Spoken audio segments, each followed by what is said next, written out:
The word jihad is mentioned in the Quran about 41 times. The words mercy, peace, and compassion are mentioned about 355 times. Yes, come in. Come on in, Riaz. Sit down, please.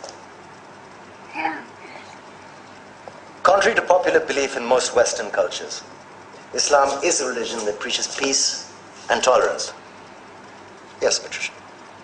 If Islam truly is a religion that preaches peace, then how come the world's most troubled spots, the West Bank, Afghanistan, Pakistan, Iraq, they're all plagued with Islamic terrorism? Well, that depends on your definition of terrorism. Some might argue that the US invasions of countries like Iraq and Afghanistan are also acts of terrorism. No, those were acts of war to get rid of despotic regimes. Or a means of getting at a country's oil.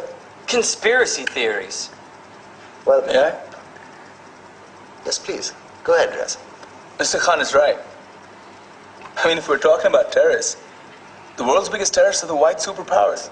Come on now. No, really, stop and think about it. Explain 9/11. Okay. Do you know how many people died in the Twin Towers strike? Around 3,000. And do you have any idea how many people died in the bombing of Afghanistan?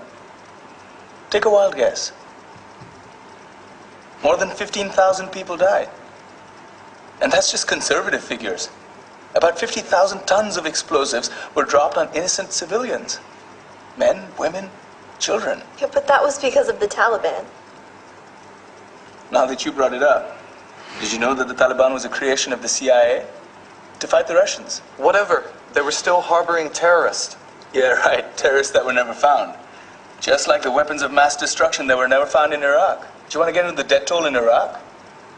500,000 civilians and counting. And what do Britain and America say when they don't find these weapons? It's simple. They just say sorry. And still refuse to relinquish control of these countries. What are you trying to say? What I'm trying to say is that just because you're American, wear a fancy suit, and call yourself the president, doesn't make you any less of a terrorist. I'm saying that if you don't stop meddling in other people's countries, you will face a backlash. If Muslims like you feel that way, then why don't you get out of our country? We will.